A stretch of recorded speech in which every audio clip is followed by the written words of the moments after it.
To Spectrum of Innovation.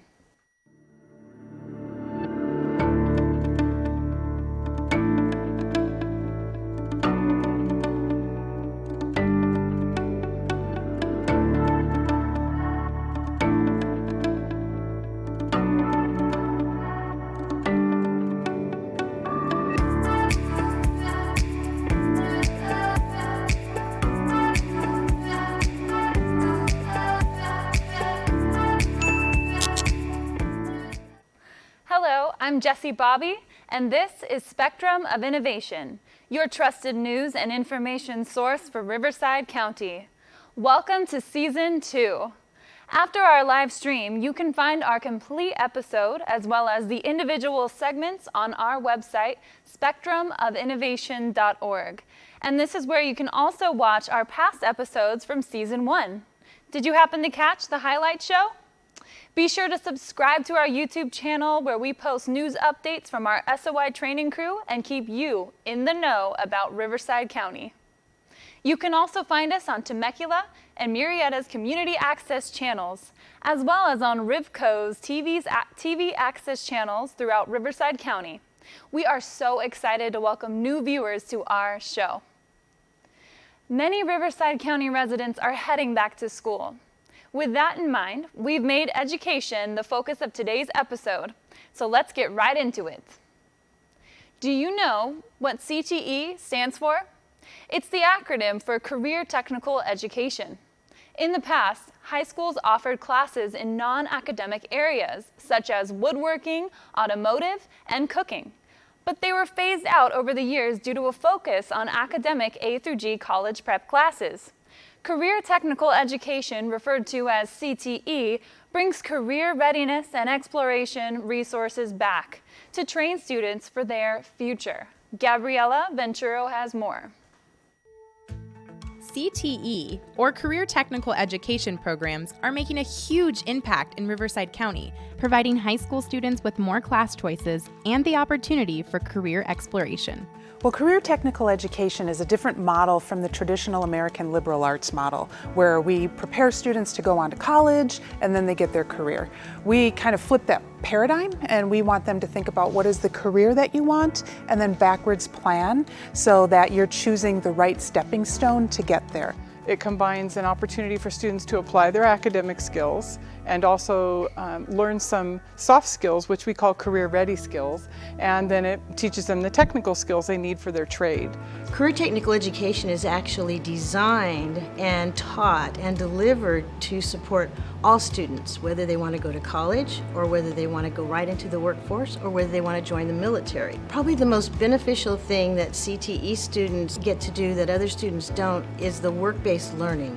So they are actually placed in businesses doing the jobs that they want to explore. Many of our programs are rigorous in the academic portion of the class, but if they want to go directly to work, they're learning entry-level skills so they can go right into employment right after high school. And then sometimes they use money that they're earning from that career after they graduate from high school to help pay to get them through college. The CTE Pathway programs are going strong in both Murrieta and Temecula, which are home to two of the county's top school districts. Both districts select CTE classes based on the needs of the community.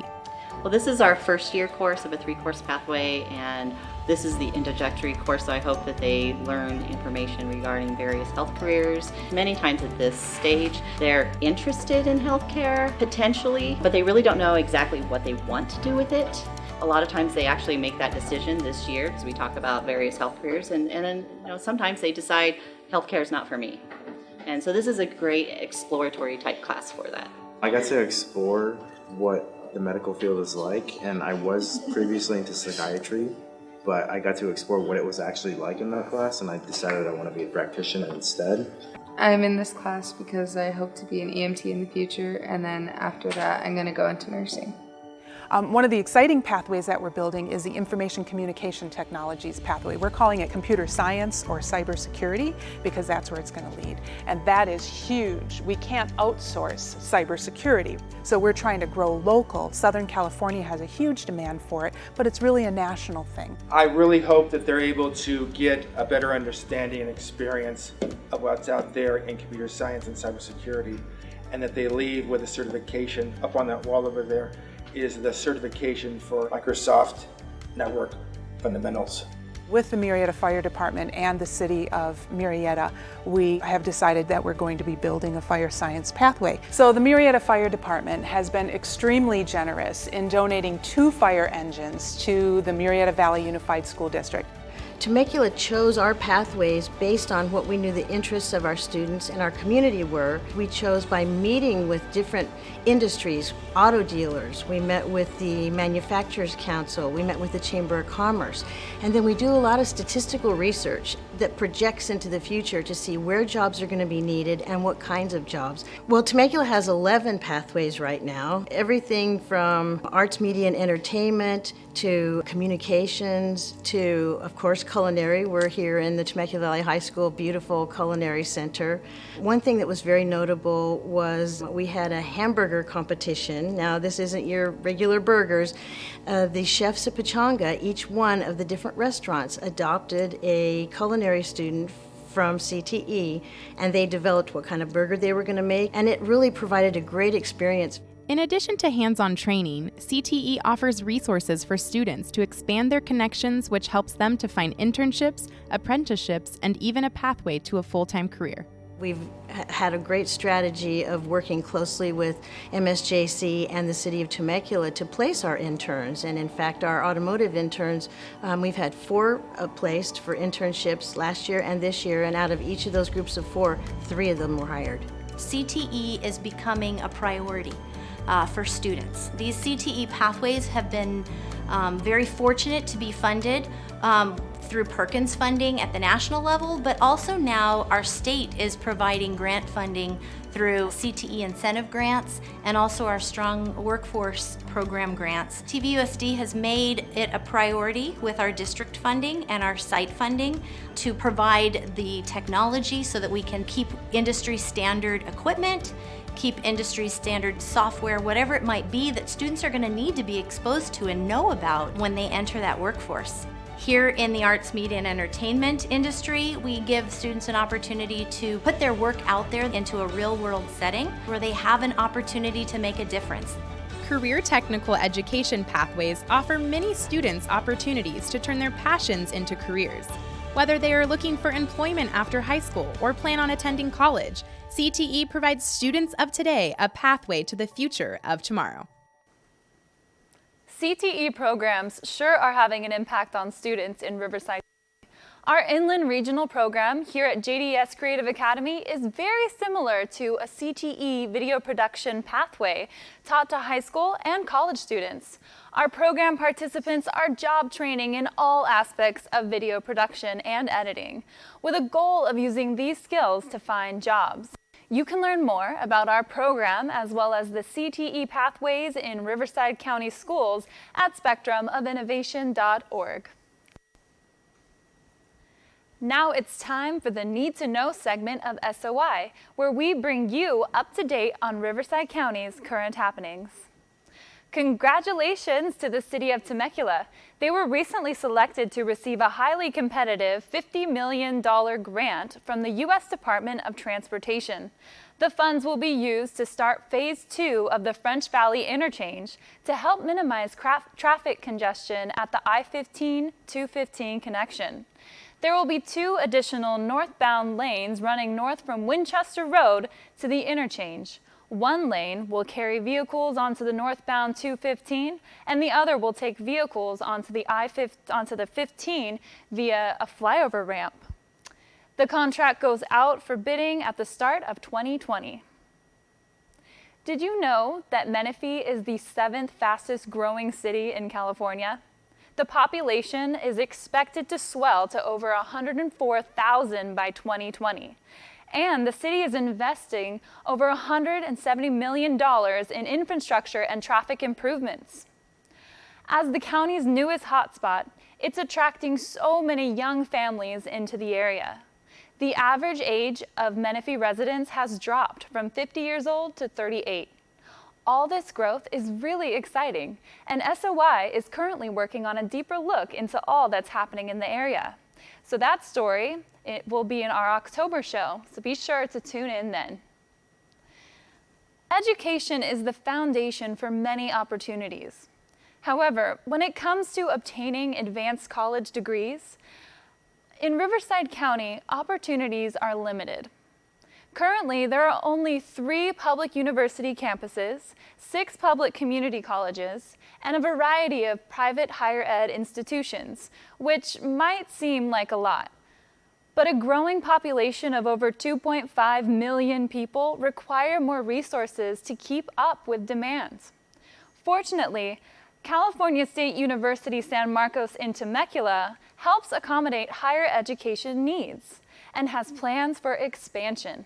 Gabriela Venturo visited CSUSM Temecula to find out more.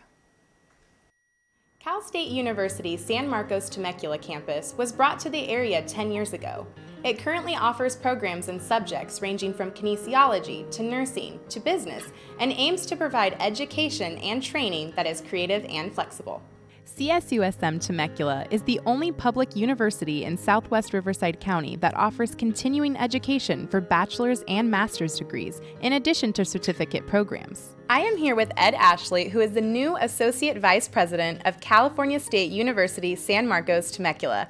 Congrats on your new position and thanks for being here. Thank you, I appreciate it. My role here is an investment on behalf of the university. This position didn't actually exist before, but this is a message from the university about its strong support for this region and its investment for the future. So not only is my role new, but my charge is to grow it. So this is very much a message from the university that we're all in on this community. Now, speaking of growth and all of the things that CSUSM Temecula continues to do, can we talk a little bit about the nursing program, as that was the first program here? Our nursing program has grown. It's been capacity for quite some time. So on the main campus, we tend to start programs either once a year or once a semester. Here we run 3 cohorts all the time. So at any given moment, someone's in the first semester of their program, someone's in the second semester, and someone is in the third semester. We see that as a continuation for the area. As you know, we're nestled between a number of hospitals here, so the demand for nurses is only increasing, and as baby boomers continue to age, there's going to be a greater need for health care. So we feel like we can even grow that program more. So I don't see that going anywhere at all. What would be the benefits of offering a stateside education to Riverside County? A lot of folks get confused by the two. So extended learning is actually a self-support business, and for each student that comes in, we don't get state tax dollars for those students. So the program has to be a successful business, if you will, and that's been here for the entire 10 years. Bringing stateside on, that means some of those programs we will receive tax dollars for the students that come into those programs. So it'll actually enable us to broaden the offering in the community more so than we have already. Are you seeing jobs available for recent graduates? We are. In fact, our placement is continuing to rise. 400 years ago, we could teach skills that would last a lifetime. Today, business cycles are so short, the rate of change is so high that we can no longer teach one skill that will last a lifetime. So in response to the community, we've heard a very clear message. They want people who have critical thinking skills, problem-solving skills, who can communicate. And interestingly, everyone I've spoken to makes a point of saying, both in orally and in written form, they're looking for folks with soft skills and an innate desire to learn. Cal State University San Marcos Temecula has big education plans for our region, and we are excited to see how business and education will collaborate for jobs of tomorrow. It's great to see how education is expanding to meet the needs of students today. We look forward to seeing CSUSM Temecula grow and bring stateside education to the region. Community colleges also offer higher education opportunities for advancement. There are over 4.5 million people in the Inland Empire, which includes both Riverside and San Bernardino counties. About a quarter of these residents are under age 18, and many of them will choose to attend a community college. These institutions are the leading providers of workforce training and offer a multitude of programs that improve students' social and economic mobility. JDS Creative Academy apprentice editor DJ Campo is here to take a look at the community colleges in our region and how they strive to offer relevant education to students of all ages.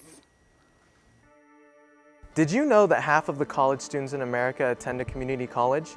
Bringing that stat home, there are about 1.3 million residents of California between the ages of 18 and 24, and 1 out of every 4 of them are currently enrolled in a California community college. And I'm proud to say that I'm one of them.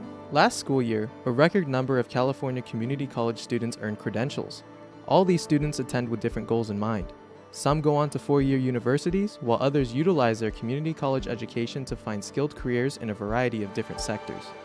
Speaking of students and careers, Jessie Bobby, our SOI host, is also a JDS Creative Academy apprentice and a community college student. And we have our apprenticeships because of the collaboration between our college and nonprofit organization, JDS Creative Academy.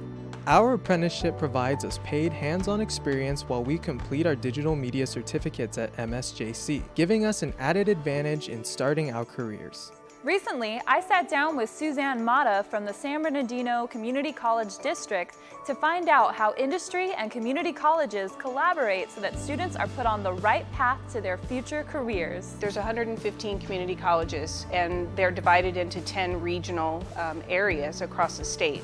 Within those areas, we prioritize jobs and careers based on labor market data. We work with our business partners and do focus groups, and what we do is we identify priority and emerging sectors that we need to develop at our community colleges. The current industry sectors in our region are advanced manufacturing, energy, construction and utilities, advanced transportation and logistics, healthcare, business and entrepreneurship, information and communications technologies, and digital media.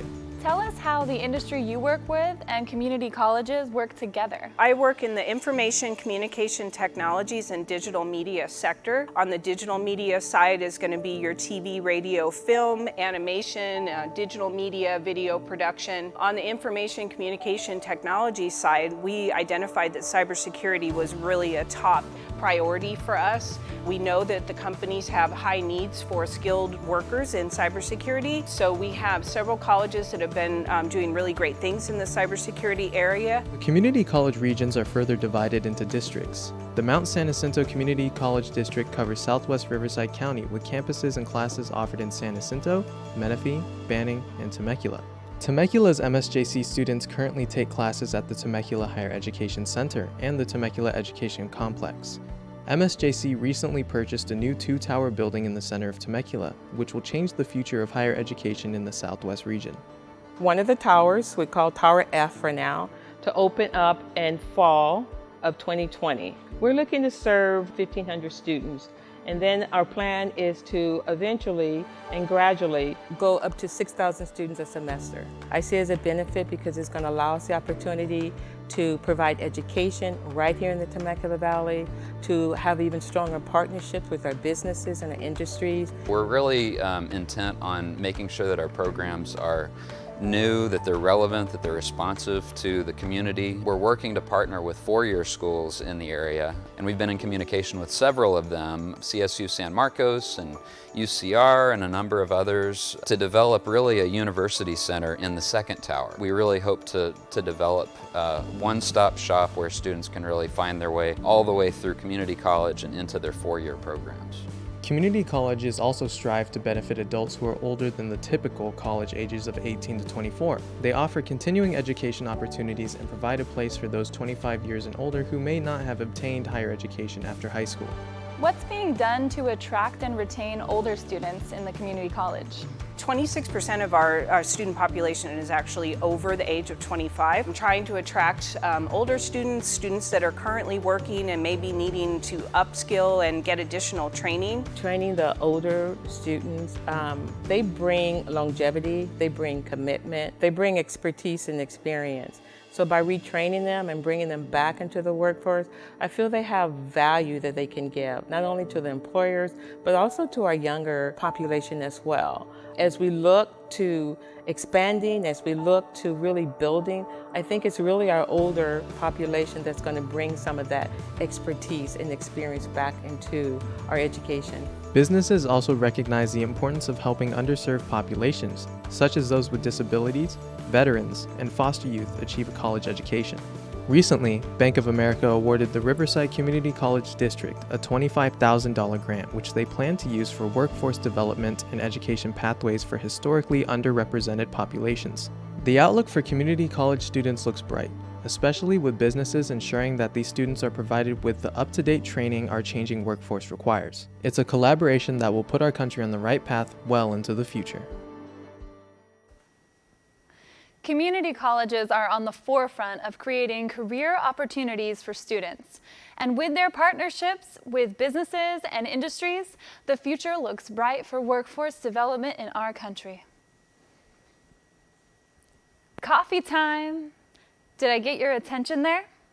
Coffee is one delicious way to keep up with all of these exciting and sometimes long hours spent learning and teaching. Professors, students, and faculty, SOI team member Peter Lucier brings us this refreshing hack of the month that takes your coffee drinking habits to the next level. Hi, Peter Lucier here to bring you the hack of the month.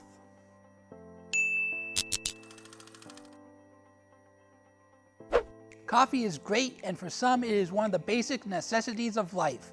But what do you do with leftover coffee at the end of the day without wasting it? With this hack, I will walk you through how you can not only reuse that leftover coffee, but also repurpose it. Simply pour the unused coffee into an ice tray and place it in the freezer.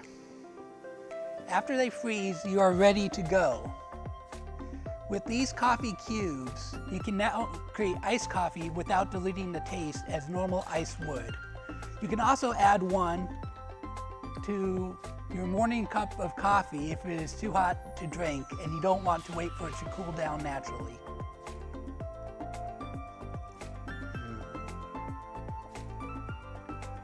Perhaps you want a more frappe style drink to cool you down and fulfill your caffeine needs. To make this drink, simply take some coffee cubes and put them in a blender. Add some milk of your choice and add some sugar.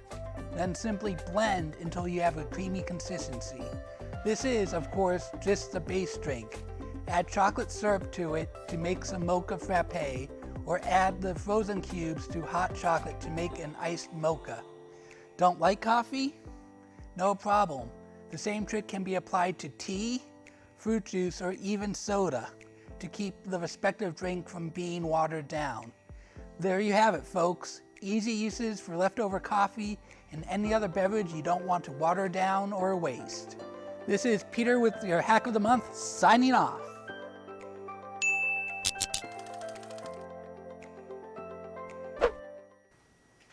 Thank you, Peter. What an invigorating way to enjoy coffee at any temperature without watering it down.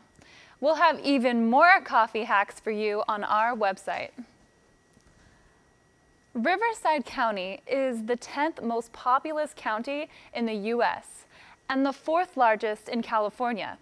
But only 4% of California residents actually work here. In fact, nearly twice as many of the workers commute out of the county than those who come here from other counties to work. That's why incubator programs are stepping in to bring the jobs and resources home. County and city leaders know that a thriving high-tech industry creates valued high-end jobs for skilled workers, and city incubators are providing the needed resources to maximize Riverside County's technological prestige.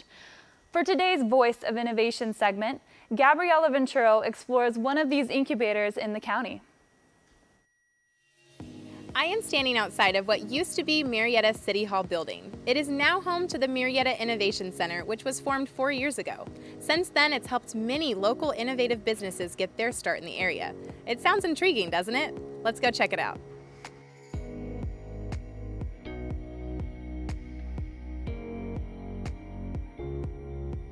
So tell us a little bit about the Murrieta Innovation Center. Well, the City of Murrieta has graciously provided a 16,000 square foot facility for us to help small businesses and entrepreneurs get a start on their business ideas. And how important is it for a city to have an innovation center to help businesses incubate? I think it's really vital because a lot of people have great ideas, they just don't know how to get started, how to start a company. It's good to have an idea, but you need access to all the resources that can help you take that idea and turn it into a product or a service and deliver it to the public. Show me around a little bit. Okay, come along. All right. Well, as you know, this is the old City Hall. So they had a lot of employees working in these offices, and now we've turned them into resource providers and startup businesses. We focused mainly on healthcare and biotech companies. We have Murrieta Genomics here. We have Gatico, which is a medical device company. We have Sandhill Crane Diagnostics, which is a point-of-care diagnostics company. We have some companies that are working with software. We have some people developing new drugs to fight cancer. So can you tell us why maybe there is a focus on medical industries? Well, you know, Murrieta has grown quite a bit in the last couple of years. And when Loma Linda University Medical Center came down and Rady opened up a place here, Southwest has been here for quite a while, and they opened that hospital in Temecula. Rancho Springs has been here for quite a while, and Kaiser just opened a new facility. So we figured that this would be a great place to build a new biotech hub. And that's what we're doing right now. We're building a biotech hub here in Murrieta, California. I've been incredibly impressed with meeting up with the City of Murrieta and how focused and dedicated they really are into making sure that the people that live in Murrieta have the opportunity to stay here, knowing that there's a lot of us in biotech and other parts of STEM that live here that are commuting to Orange County, to LA, and to San Diego. It's been wonderful to work with the city that is so dedicated to making change like this. The Innovation Center is also a resource for all Murrieta businesses, offering services and mentoring from providers that operate within the building. I'm the executive director of a nonprofit called InSoCal Connect, which is geared strictly towards helping entrepreneurs. And then we also interface with Epic SBDC, which is out of UCR. They're a small business development center that provides free mentoring and resources to businesses who are starting up. I'm representing SCORE, which is a nationwide chain, a nonprofit organization that provides mentoring services to small businesses. We care about the development of the incubator status here within our community.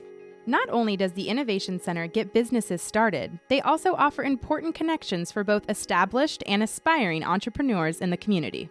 The city has blessed us with this building here to congregate once a month. Basically, we like to embrace veterans here in the area and make sure that they know that these resources are here to help them become business owners. And once they become business owners, we want to kind of encourage them to be entrepreneurs. There are a number of events and workshops here that are sponsored by the city as far as workforce development, human resource events.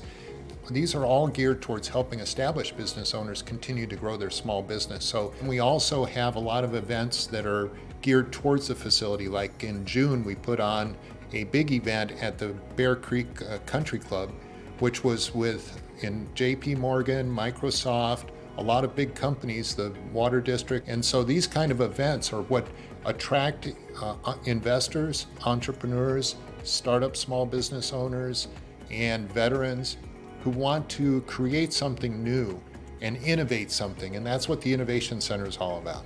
The Innovation Center is definitely a great resource for the city of Murrieta and the region. From established businesses to startups, there's something here for everyone.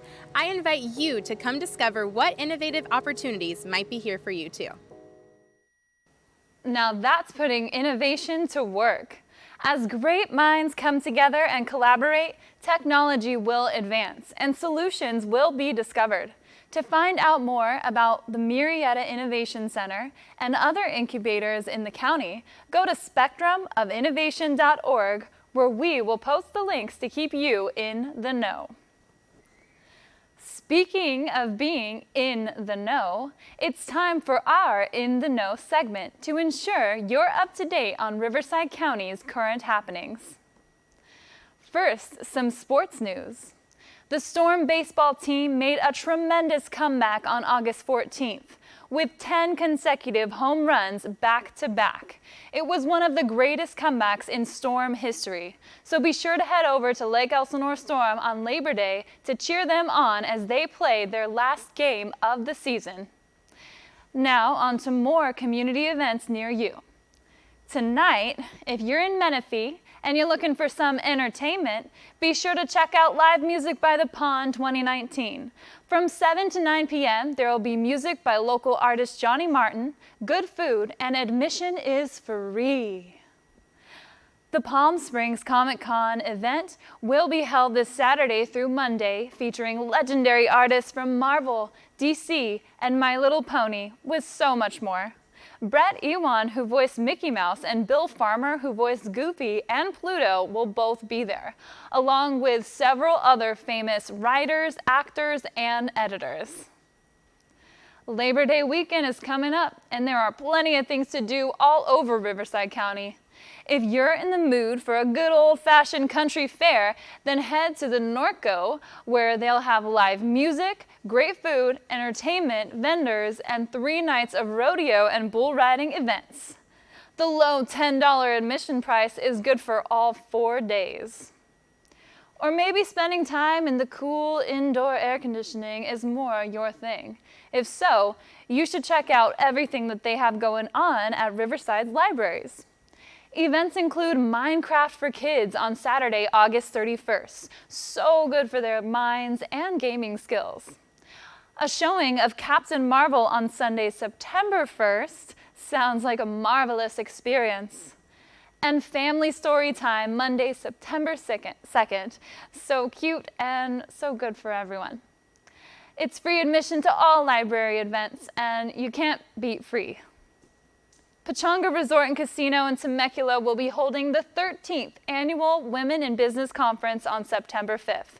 Hosted by the Temecula Chamber of Commerce, the event takes place in the Summit Ballroom and will feature booths from local businesses, delicious food, and 3 keynote speakers. The women of SOI will be going for sure. Maybe we'll see you there. Here at JDS Studios, we also have some special events and classes to announce.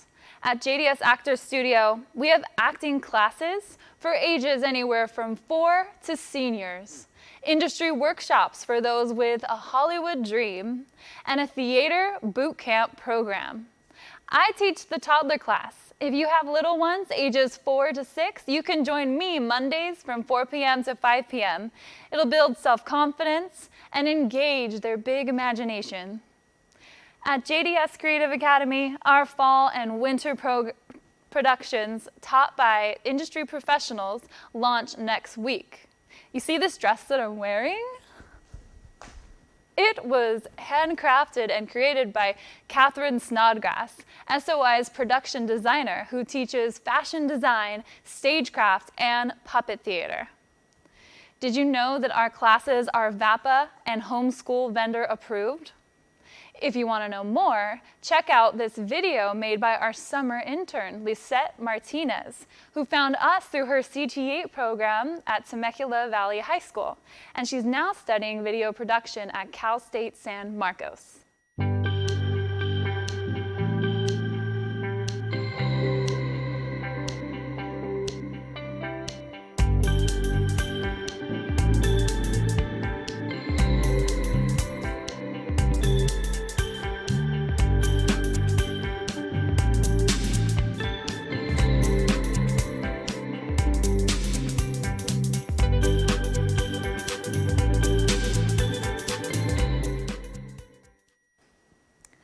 I also want to mention that classes for JDS Creative Academy's Haunted Studio begins on October 2nd. It's not even October 2nd and the ghosts are already here. The ghosts of JDS will teach you how to design, build, and haunt, culminating in a haunted studio on October 25th and 26th. Be there for a scare. More on that next month. Those are just some of the great events to check out here at JDSCA and throughout Riverside County. If you want to learn more about the events we just mentioned, go to our website where we'll have those links posted and much more. Thank you so much for joining us. SOI is always here for you to get in the know of what's happening. And you'll be seeing even more of the SOI team news gathering out and about in the Riverside County community, all thanks to our brand new van. All of us here at SOY would like to say thank you to Gosh Ford for helping make this happen. Thank you so much for that van. It means a lot. And we'll be back for our next show, which live streams on September 26th. Check out spectrumofinnovation.org, where you can view previous segments and episodes, or even rewatch today's show. We hope you'll follow us on social media and keep up with all the news and information. And that's a wrap for our first episode of Season 2. Thank you so much for watching today's show. From all of us here at Spectrum of Innovation, we wish you a fantastic month. And until next time, SOY out.